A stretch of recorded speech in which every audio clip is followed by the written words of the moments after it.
Salut à tous, c'est David. Voilà, nous sommes le samedi 11 juin. Je reviens du cinéma à Tokyo Shinjuku. J'ai pu voir enfin Dragon Ball Super Hero qu'on attendait depuis longtemps, hein, un film qui aurait dû sortir le 22 avril, mais qui finalement est sorti le 11 juin pour cause de piratage chez la Toei. Bref, on va faire cette vidéo en deux parties. Donc en gros les 5-6 premières minutes, zéro spoil, ne vous inquiétez pas. Et ensuite dans la deuxième partie, je vous raconte tout, je spoil à max, mais vous inquiétez pas, je vous préviendrai avant. Donc dans un premier temps, on va faire la petite critique du film. Et avant tout, voilà, je tenais à m'excuser parce que je poste pas souvent de vidéos YouTube depuis quelques mois, mais forcément je suis vraiment hyper occupé.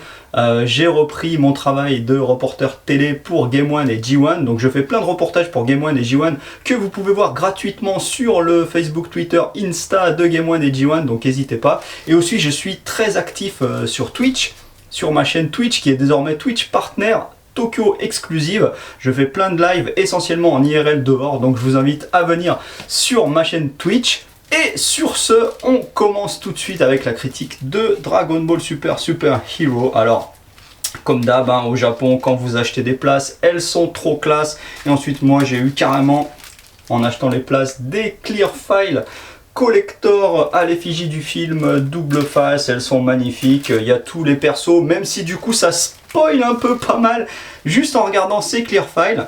Par contre, des fois, au ciné, on a le droit au Japon à des mini-mangas, des petits livrets, mais cette fois, quand vous allez voir le film, vous n'avez le droit qu'à ces cartes. Bon, certes, elles sont collector, hein, not for sale, c'est pas à vendre.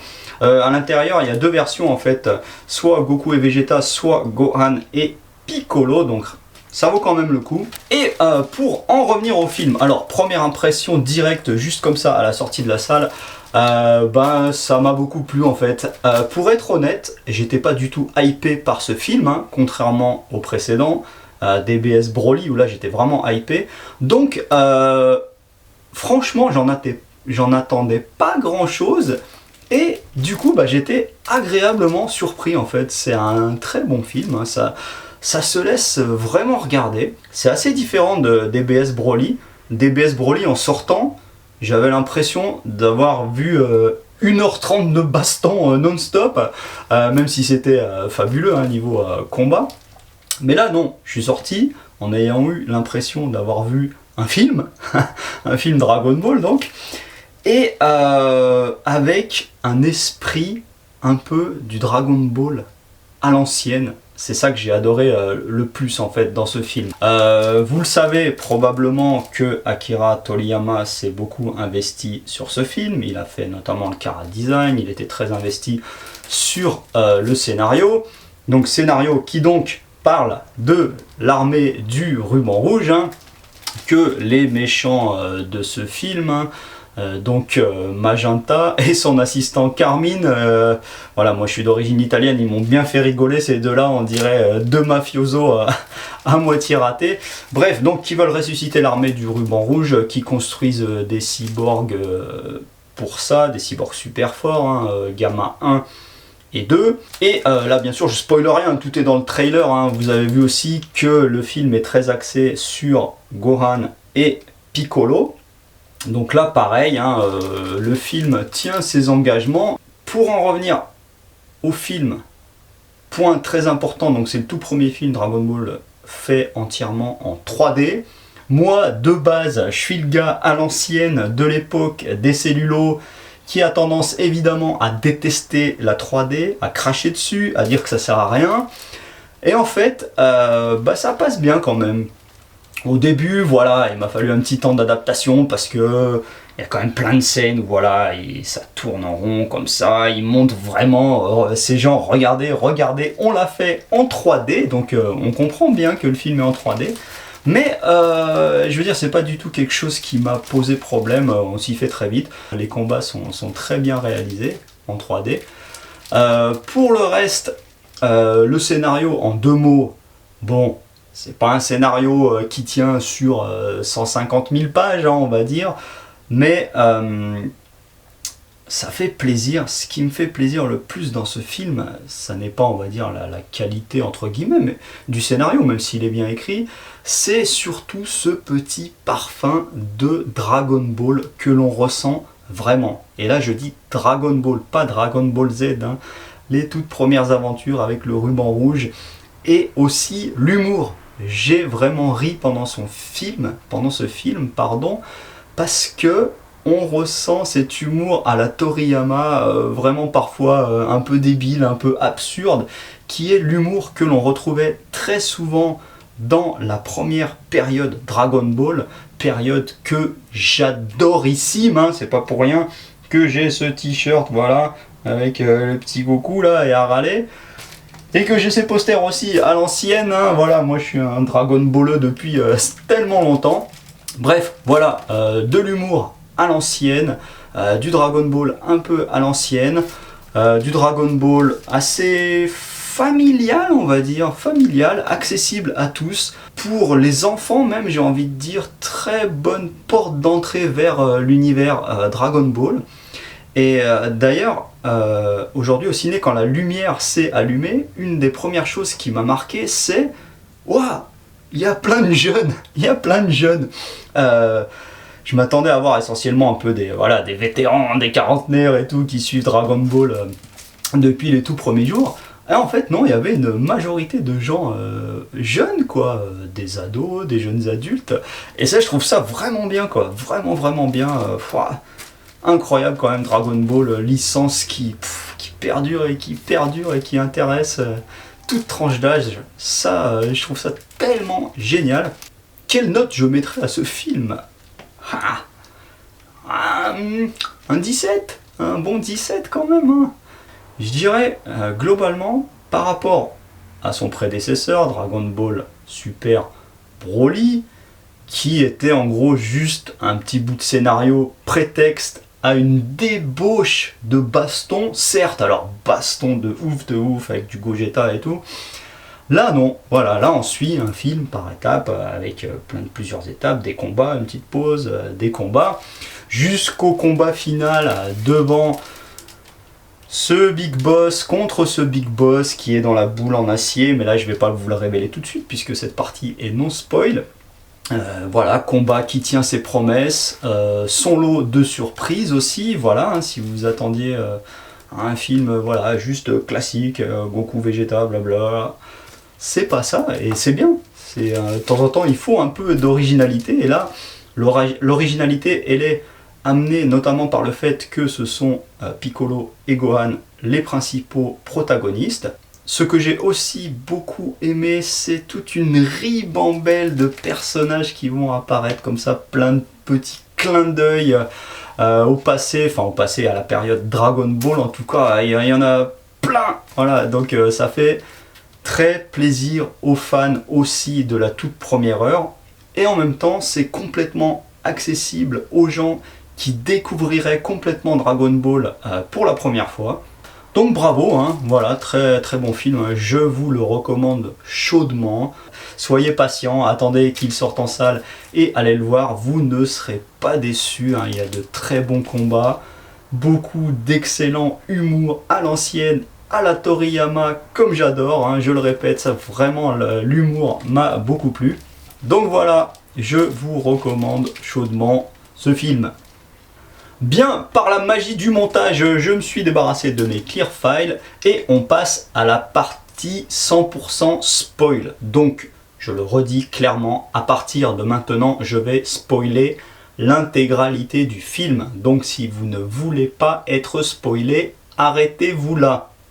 Bon, avant de vous raconter tout le film, hein, je m'excuse à l'avance si jamais je fais une ou deux petites erreurs, hein, ça peut arriver, il est tard le soir, j'ai des millions de trucs à faire, donc voilà, hein, je vous raconte ce dont je me souviens, c'est peut-être pas précis à 100%. En tout cas, donc, le film commence avec un petit retour en fait sur vraiment la toute première période Dragon Ball avec l'épopée du ruban rouge, donc l'armée du ruban rouge qui s'est fait défoncer à l'époque par Goku, donc on a une petite rétrospective de tout ça, et ensuite ça nous raconte comment les méchants du jour, du film quoi, veulent ressusciter l'armée du ruban rouge, donc méchant constitué principalement par Magenta et son petit larbin entre guillemets, Carmine, qui fait bien rire. Magenta aussi fait bien rire, on dirait deux mafiosos ratés. Donc ils veulent ressusciter l'armée du ruban rouge, ils fabriquent des cyborgs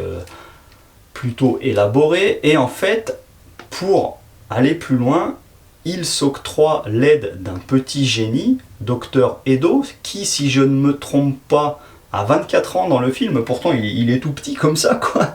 Mais en fait il est censé avoir 24 ans, et en fait c'est le petit-fils du docteur Gero en personne, hein. Donc c'est pas n'importe qui, c'est un génie, hein. Genre le mec il a dû passer sa thèse, je sais pas, à 14-15 ans comme ils disent dans le film, donc c'est un pur génie, capable de concevoir des cyborgs super élaborés. Et donc en fait il est en prison, le petit docteur Edo là, parce que si je dis pas de conneries, je pense qu'il a voulu fabriquer des cyborgs employés dans une supérette japonaise, des combini quoi.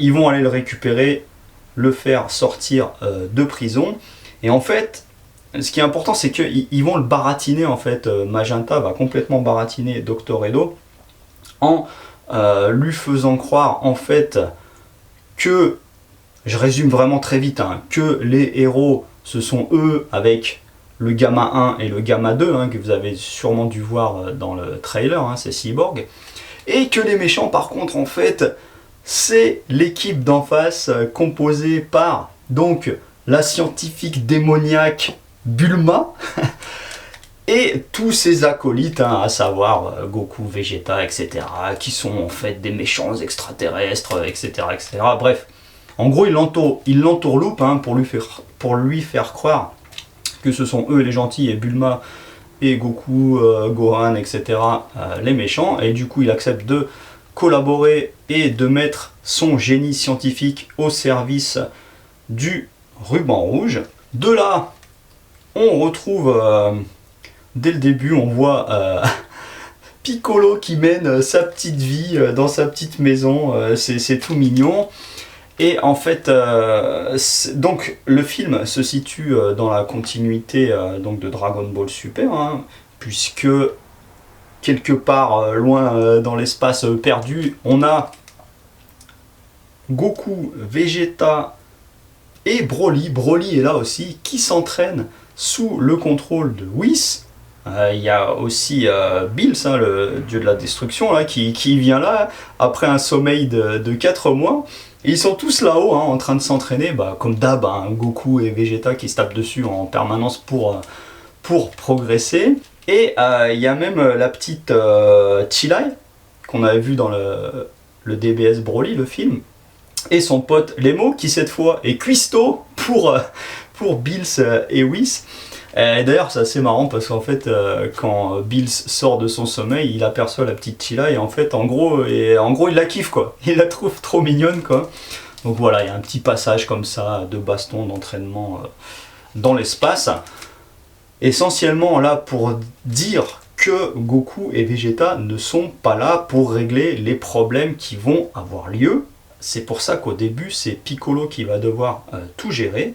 En parallèle à ça, à côté, il y a Gohan, super sérieux, scientifique de base, qui mène sa petite vie de scientifique, hein. Donc, dans ce film, donc, la petite Pan est née, elle a 3 ans, elle ne s'est pas encore volée au début du film. Et en gros, c'est assez marrant parce qu'il y a Videl qui téléphone à Piccolo pour lui dire « Ah tiens, tu peux pas aller chercher la petite à l'école parce que Gohan, il est en train de faire ses recherches, il peut pas y aller. » Et donc Piccolo, ça l'énerve un peu, il va voir Gohan.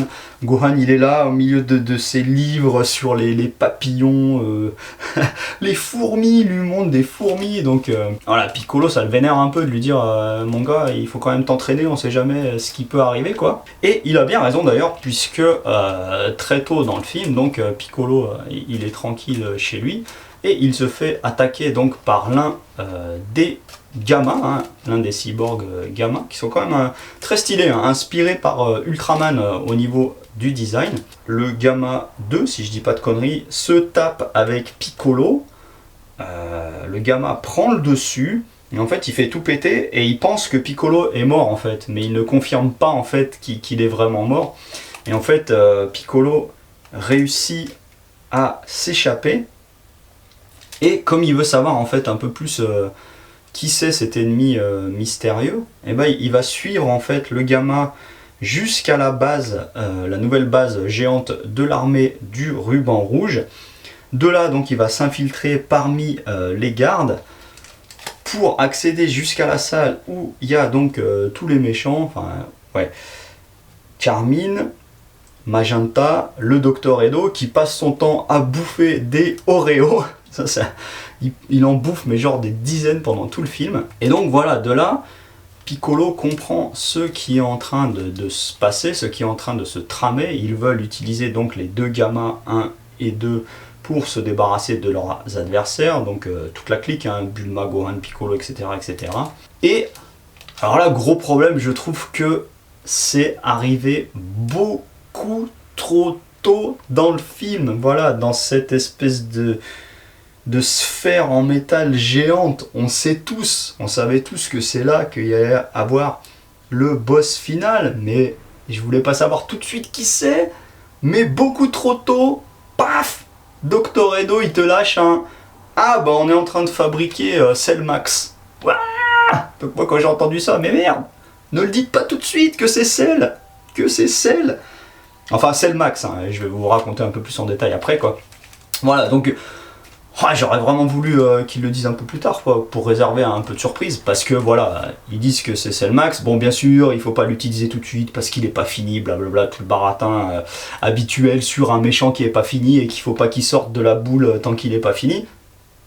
Sachant qu'on sait très bien que de toute façon, il va sortir de la boule pas fini et que ça va mal se passer, on le sait. Bref, du coup, Magenta, en fait, veut quand même un peu tester en quelque sorte les deux Gamma, pas contre Cell Max, mais contre Gohan et Piccolo. Et donc en fait, il propose d'enlever la petite panne. Donc il va donner l'ordre à des gardes d'aller kidnapper la petite panne de façon à faire réagir Gohan et à l'amener au quartier général du Ruban Rouge. Et comme Piccolo il est là en fait, et qu'il est déguisé en garde, et ben il réussit à persuader Magenta Carmine d'accompagner l'équipe qui va aller kidnapper Pan. Et donc ils vont kidnapper Pan. Et bon, Pan au début elle se laisse pas faire, elle étale en 2 secondes l'un des gardiens, mais ensuite elle reconnaît directement Piccolo parce qu'elle ressent son ki en fait, donc elle sait que c'est lui. Et du coup, Piccolo voilà, lui demande de l'accompagner gentiment, de faire semblant d'être prisonnière. Donc elle va faire semblant d'être prisonnière et elle va suivre Piccolo jusqu'au quartier général du Ruban Rouge. Entre-temps, Piccolo, bien sûr, il sait qu'il y a une énorme menace, hein, parce que voilà, Cell, c'est pas n'importe qui. Et donc, d'une part, il demande à Bulma d'entrer en contact avec Whis, parce que voilà, Bulma elle a un système qui permet en fait d'appeler en quelque sorte à travers le bâton de Whis là, sauf que bon bah là c'est eux là-bas dans l'espace là, donc ils sont en train de s'entraîner, enfin Goku et Vegeta surtout. Bills il passe son temps à s'empiffrer, entre temps voilà Lemo là, le pote de Chila, il est devenu cuistot, il cuisine super bien donc il arrête pas de bouffer. Bills décide d'aller bouffer des tonnes de glace et en fait une espèce de gros pot de glace il le jette et donc il tombe sur le bâton de Whis, et c'est pour ça que quand Bulma essaye de contacter Whis, et ben il ne répond pas. Et c'est ça en fait l'astuce pour faire en sorte que personne ne débarque sur Terre et que ça soit seulement Piccolo et Gohan qui doivent régler le problème. En fait, tout le long du film, voilà, ce truc de glace reste sur le bâton et donc à aucun moment Bulma ne réussit à entrer en contact avec Whis et donc avec Goku ou Vegeta pour leur dire venez. Donc ils ne viennent pas. Ils ne viennent pas. Piccolo ne peut pas entrer en contact avec Goku et Vegeta pour leur demander de l'aide. Il va donc devoir chercher d'autres solutions. Il va aller chercher des Senzu, voilà, les fameux Senzu, et du coup ça fait trop plaisir, c'est l'occasion de revoir le Maître Karine, qu'on n'avait pas vu depuis si longtemps dans un film, avec Yajirobe. Yajirobe est là aussi avec Karine, et donc il va aller lui gratter quelques senzu. Pas beaucoup d'ailleurs, il en a genre 2, c'est la misère en senzu. Bref, donc il va voir Maître Karine. Et en parallèle, Piccolo, il ne cesse de réfléchir à d'autres moyens d'augmenter sa force. Du coup, il va voir Dende. Eh ouais, Dende, du coup, c'est dingue hein, le nombre de persos qui sortent comme ça, et ça fait bien plaisir de les revoir. Il va voir Dende, il lui dit, en gros, hein, je résume très vite, mais en gros, Dende, il est censé un peu avoir le pouvoir qu'avait l'ancien sur Namek, hein, pour ceux qui connaissent par cœur toutes les phases de Dragon Ball Z. Voilà, il y avait le vieux sur Namek, là, le vieux Namek qui à un moment donné, voilà, prend la tête de Gohan comme ça pour lui redonner un peu du pouvoir. Mais Dende lui dit non, je peux pas faire ça tant que je suis pas assez vieux, en gros quoi. Donc Piccolo là, il se dit ah zut, comment je pourrais faire et tout. Et là, il se dit bah tant qu'à faire, pourquoi ne pas utiliser les Dragon Ball. Et là, du coup, bah, il appelle Bulma. D'ailleurs, c'est génial. Hein, chaque fois que Piccolo il téléphone, là, il tient son smartphone comme ça, comme un mec qui s'y connaît rien. Et donc, il demande à Bulma si elle a les boules de cristal, et elle les a. Donc, ça va très vite. Hein. Là, il n'y a pas de recherche de boules de cristal pour invoquer Shenron. Direct, paf, ils ont les boules. Ils invoquent Shenron. Et donc, Piccolo invoque Shenron en lui disant de réveiller un super pouvoir en lui, hein, en résumé. Sauf que juste auparavant, en fait, ça aussi c'est réglé en 2 secondes. Hein. Il y a Dende qui fait un upgrade de Shenron. C'est assez marrant, il verse du liquide dessus. Et donc, du coup, voilà, quand il invoque Shenron, Shenron donne à Piccolo des super pouvoirs. Et cette fois, il peut exaucer en fait 3 vœux. Donc, il reste 2 vœux à exaucer. Et là, franchement, c'est trop abusé parce qu'il y a Bulma qui est à côté de Piccolo, et comme il lui reste 2 vœux, Piccolo il dit bah c'est bon, moi j'ai eu mon vœu, le reste je m'en fous. Et Bulma elle arrive et dit oh, est-ce que je pourrais pas arrondir un peu mes fesses pour avoir mes fesses un peu plus jolies. Et du coup, en gros, elle se fait refaire les fesses aux frais de Shenron, ce qui est n'importe quoi. Et deuxième vœu, pire que tout, elle réfléchit à sa peau et tout, et elle décide de se faire allonger les sourcils. Donc voilà, 2 vœux de Shenron fait pour les fesses et les sourcils de Bulma. C'est quand même... c'est n'importe quoi, mais ça fait partie de cet humour un peu débile à l'ancienne, absurde, qu'on adorait dans Dragon Ball. Après ça, voilà, Piccolo sait qu'il a en lui 2 très bons pouvoirs. Et donc, il participe à cet enlèvement de Pan, vraiment volontairement, parce qu'il sait aussi que cet enlèvement, ça peut être un moyen de réveiller aussi les pouvoirs de Gohan quand même, qui est quand même censé être l'un des plus forts, si ce n'est le plus fort des guerriers. Et donc, ils se retrouvent tous au quartier général du Ruban Rouge. Et là, évidemment, ils vont aller chercher Gohan. Donc on a d'abord Pan qui est enfermé au quartier du Ruban Rouge. Deux personnes, c'est-à-dire Piccolo et un garde, ils vont aller chercher Gohan qui est en train de bosser sur ses études, hein, comme d'hab. Et là, par contre, évidemment, quand il s'aperçoit que Pan a été enlevé, là, il pète un câble direct, passe en mode super vénère, est tout prêt à tout péter. Et donc, ils vont là-bas au quartier général du Ruban Rouge, et là, grosse baston. Alors au début, en fait, Piccolo, il est toujours déguisé en garde, donc il ne se bat pas, il fait semblant de tenir en laisse la petite Pan, alors qu'en fait il la protège. Et là donc au début, baston entre Gamma et Gohan. Au début ça se passe plutôt bien, et après ça se passe plutôt mal, hein. Il commence à se faire défoncer parce qu'il est un peu rouillé, le Gohan, il se bat jamais forcément, il est un peu rouillé quoi. Et voilà, et à chaque fois il faut lui toucher sa petite corde sensible. Donc à un moment donné, en fait, Piccolo il va faire semblant de faire mal à Pan. Il demande à Pan en fait de participer en disant allez, vas-y, dis que t'as mal, fais comme si t'avais mal. Et là évidemment Gohan il voit ça, il pète un câble, et du coup il devient évidemment méga plus fort. Et du coup, il commence à prendre le dessus sur le Gamma contre lequel il se bat. Et là, donc, il y a le deuxième Gamma qui débarque. Et là, Piccolo décide aussi d'entrer dans la danse. Donc voilà, grosse baston à 1, 2, 3, 4. Et alors, à un moment donné, séquence super cool, c'est que Piccolo va activer ce fameux pouvoir qui lui a été injecté entre guillemets par Shenron et qu'il est capable maintenant de réveiller. Et du coup, Piccolo passe sous une forme qu'on n'avait jamais vue, avec la gueule un peu orange, mais vraiment mâchoire super carrée, tête de boss un peu, mais tellement de charisme, tellement. Alors le Piccolo du charisme complet, ça a vraiment super réussite dans ce film. Ça se bastonne, mais ça parlote aussi, parce qu'en fait, Piccolo et Gohan un peu aussi, ils essayent de faire comprendre aux gamins, aux deux cyborgs là, qui eux ont simplement reçu des ordres et ont été bien baratinés par Magenta. Piccolo et Gohan essayent de leur faire comprendre qu'ils font fausse route en fait, et qu'en fait ils se trompent de méchants.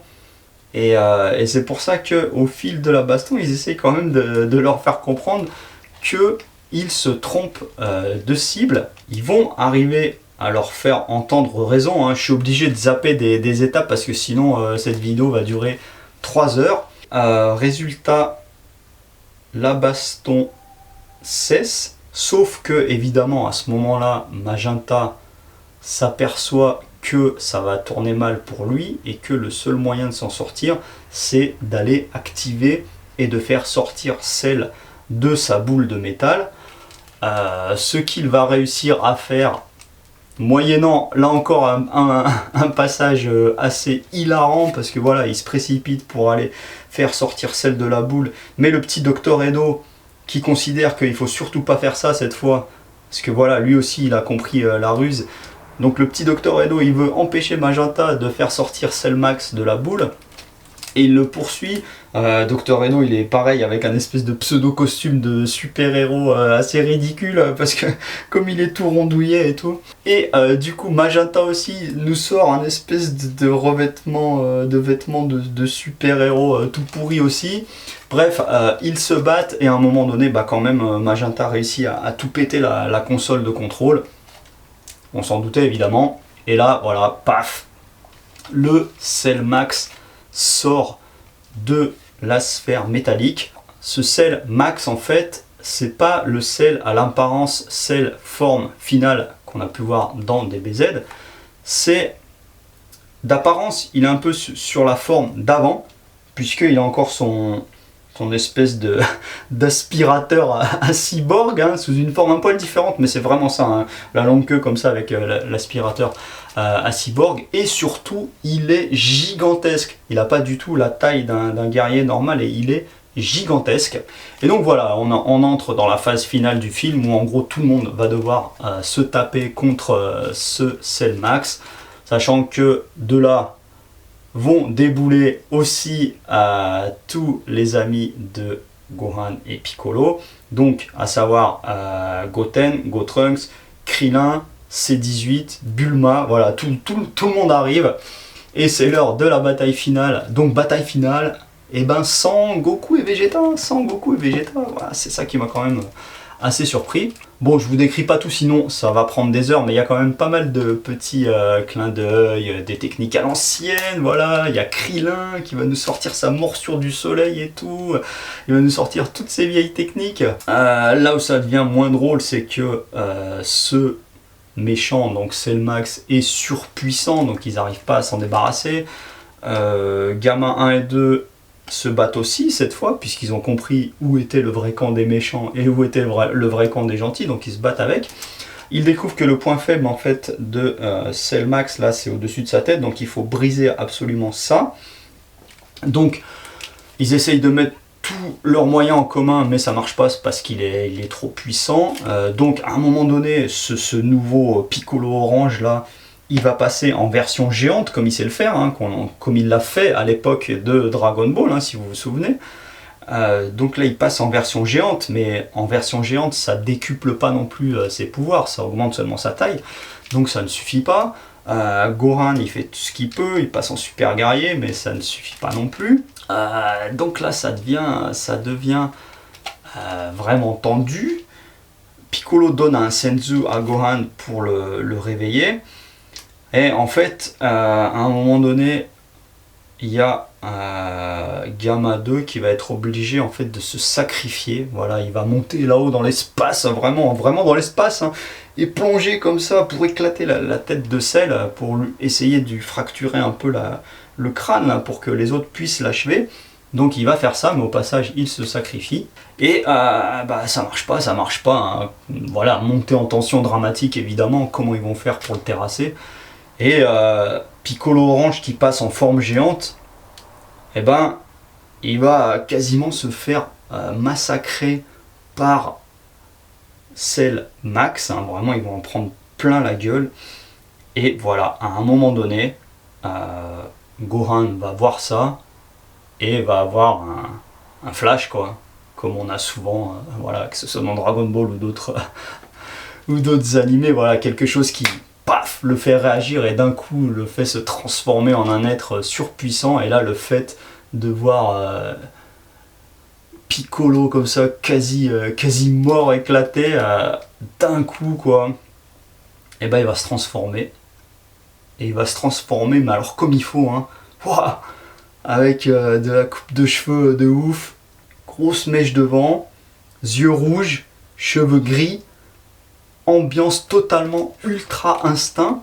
Est-ce qu'on peut qualifier cette transformation de ultra instinct ou pas? J'en sais rien, ça je vous laisse voir les avis des ultra experts de Dragon Ball, parce que c'est vrai que dans DBS, quand Goku passe en mode Migate no Gokui, ultra instinct, il a cette espèce d'aura. Alors là certes Gohan il a les cheveux grisés et tout, nouvelle coupe de cheveux, machin, yeux rouges, mais voilà, on va dire c'est de l'ultra instinct Gohan, voilà, hein. Si jamais c'est pas exactement ça, ne m'en voulez pas, mais c'est vraiment ce ressenti là, du coup il devient d'un coup mais méga puissant. Et le truc qui va faire méga plaisir, hein, franchement dans ce film, hein, si vous êtes fan à la base de Gohan et Piccolo, mais alors ça va être orgasmique quoi, parce que c'est vraiment un festival autour de ces deux persos. Donc si vous êtes à la base fan de ces deux persos, vous allez adorer. Et donc le truc le plus ouf, c'est que sous cette transformation quasi ultra instinct, Gohan va achever Cell Max avec un Makanko Sappo, la technique de Piccolo, version un peu remixée, parce qu'il est tellement puissant que du coup ça donne une technique mais dévastatrice, donc qui va pulvériser Cell Max.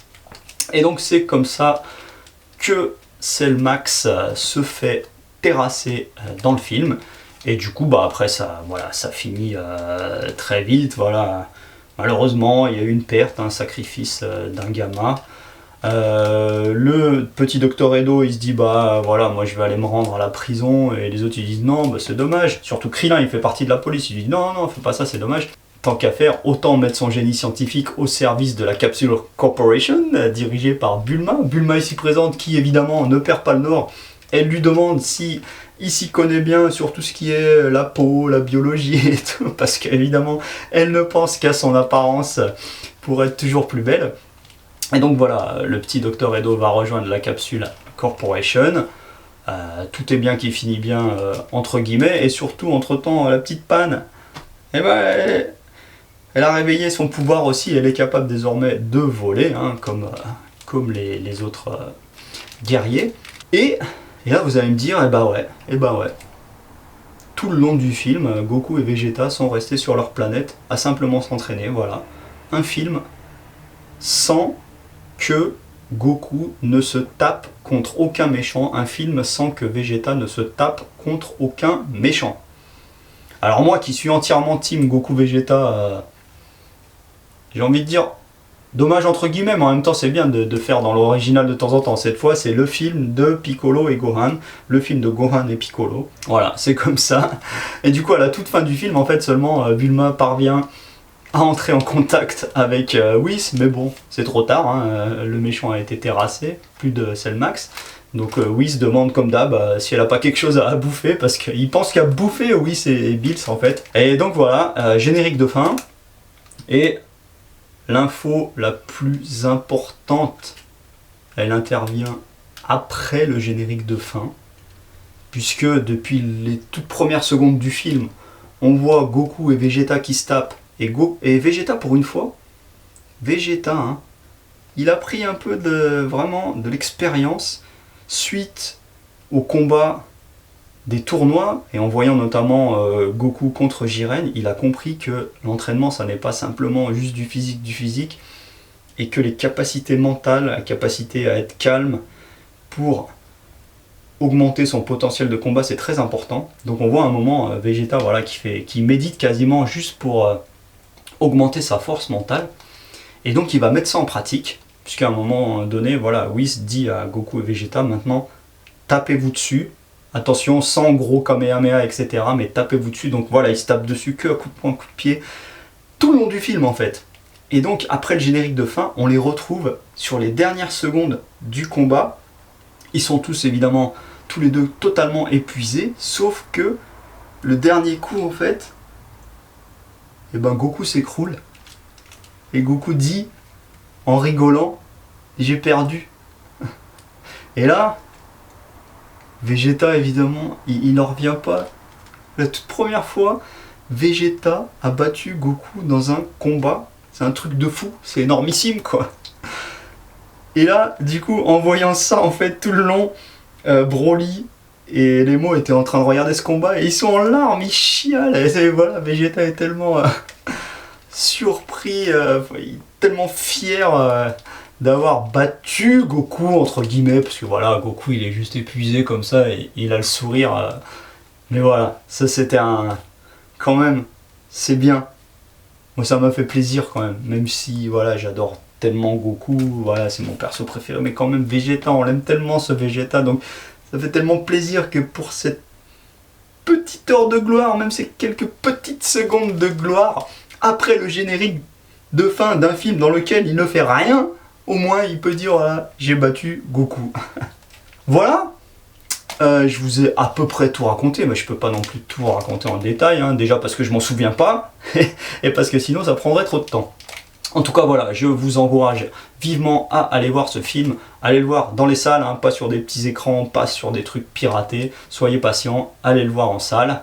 Sur ce, voilà, je vous encourage à me suivre sur ma chaîne Twitch Tokyo exclusive, hein, parce que je suis très actif, voilà, on est Twitch partenaire, je fais des lives toutes les semaines, tous les week-ends, je vous emmène partout dans plein de boutiques, des pop-up stores. Récemment, je vous avais emmené d'ailleurs dans un pop-up store Dragon Ball Super dédié au film. Et à part ça, pour ce qui concerne ma chaîne OS, n'hésitez pas à poser des likes, plein de commentaires, j'essayerai d'y répondre. Et surtout, abonnez-vous à la chaîne OS.